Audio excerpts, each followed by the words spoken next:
It is so hot today. Do you know what it's like to record in a studio where you have to close all the windows? You have no ventilation, no AC. I could probably do maybe like one video in that setting, but probably like a 2-minute video. But 3 back-to-back tutorials? Ooh, that was a fun time. It was actually a tutorial, a review, and a photography video, but I am so shiny I had to change my color grade in the footage. That's how bad it was. It was so hot. It's hot right now. But today I wanted to ask you a question. I wanted to pose a question to all of you that I also posted on my Instagram recently, as well as I was reviewing Four Gardens and Rising Sun. And that question is, how often or how many times should a person play a board game before giving a proper review? That is today's topic for discussion, as I'm gonna be doing some maintenance for my PC, which has been long overdue. You're supposed to actually clean this. You're supposed to actually switch out the liquids every 6 months. I haven't done it in like a year. Mostly because it takes a lot of time. And there have been a lot of client videos back to back. This thing has been pushed non-stop editing 4K footage, which makes the computer very hot. And if you don't have a properly clean PC, it's gonna overheat. And we do not want that again, because that's exactly what happened with the last one. How about we avoid anything overheating this time, shall we, before we have a huge lapse in videos again? And also, how do y'all like the brand new hat? If you want to pick up one of these brand new hats during this extremely hot weather, summertime, it is linked down below.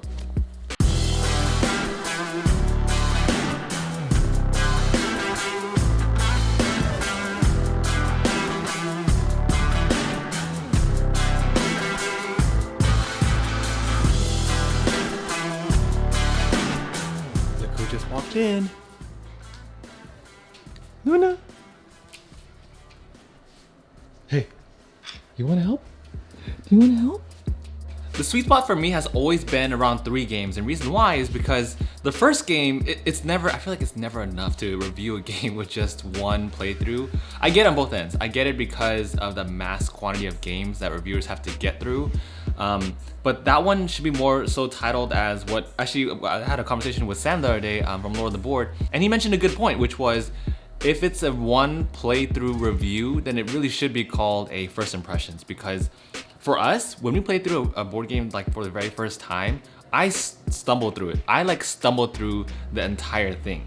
Regardless of how much I've prepared for a game, there's nothing like application. So it's totally different from like reading a tutorial and learning about it, reading about it, kind of playing through it yourself versus playing through an actual game. Like the whole dynamics just completely change. There are just a lot of questions that come up, and I don't think it's fair for both the game and for viewers watching your thoughts and listening to your opinions and ideas about the game to have a full sense of what it is and how it plays based on one playthrough.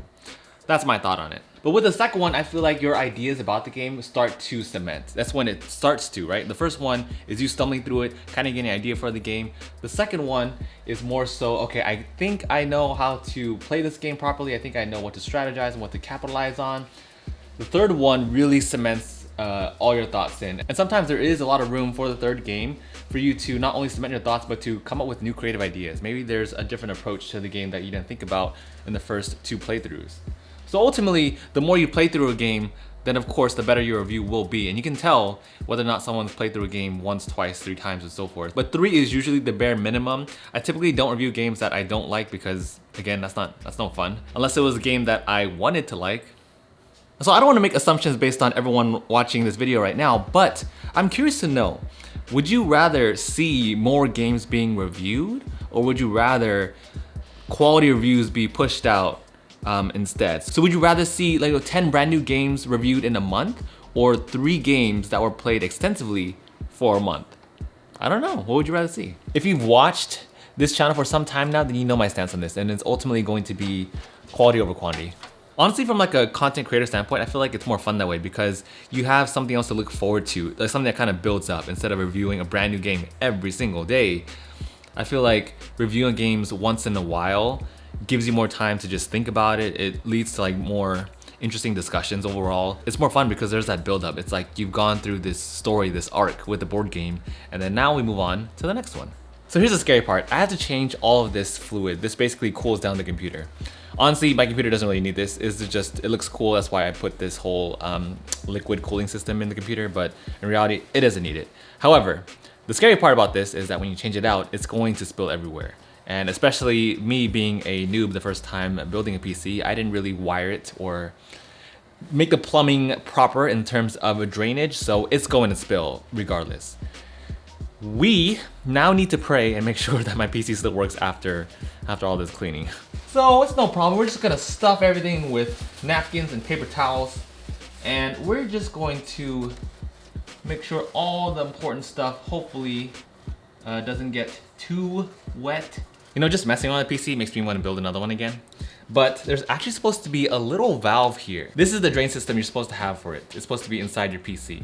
However, I didn't have the proper parts for it to actually connect here, and plus if I were to connect it, the door wouldn't close properly anyway. Now with all that said about reviews and everything, I think another thing to factor in also is definitely experience. If you're someone who reviews games all the time, especially if it's like a full-time thing, I feel like they are way more experienced and adept at understanding how a game should play. So I feel like the factors are a little bit different there for them too. Even if some problems would be resolved by playing it through a second time and a third time, they would at least, like their first playthrough wouldn't be equivalent to mine, for sure. That's probably why I stumbled through the first game all the time. So there's also that to consider as well. Do you agree? Do you think that it's okay or more accepting for an experienced reviewer to play through a games less? That is an interesting idea.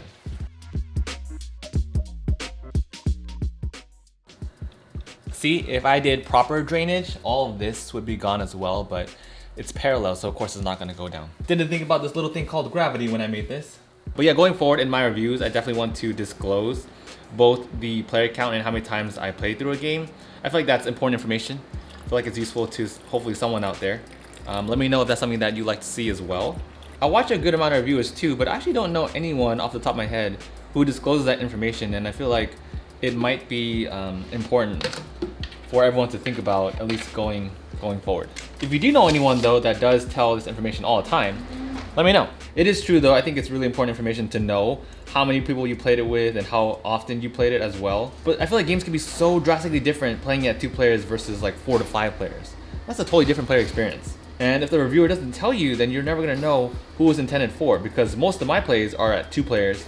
More often now, they're getting played at 4. But if someone only plays games for 2 players and they hear thoughts from like a 4-player reviewer, it may not be the best fit. The ideas and opinions and kind of points that a 4-player reviewer makes may not resonate as well if someone only plays games at the 2-player count.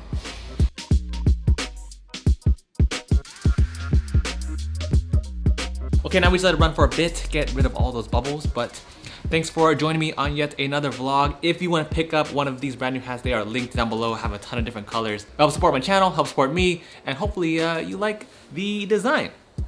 Has a nice little slogan on the back too as well, which is pretty cool. I'm excited to hear your thoughts about this interesting discussion, and I'll see you all in the next video.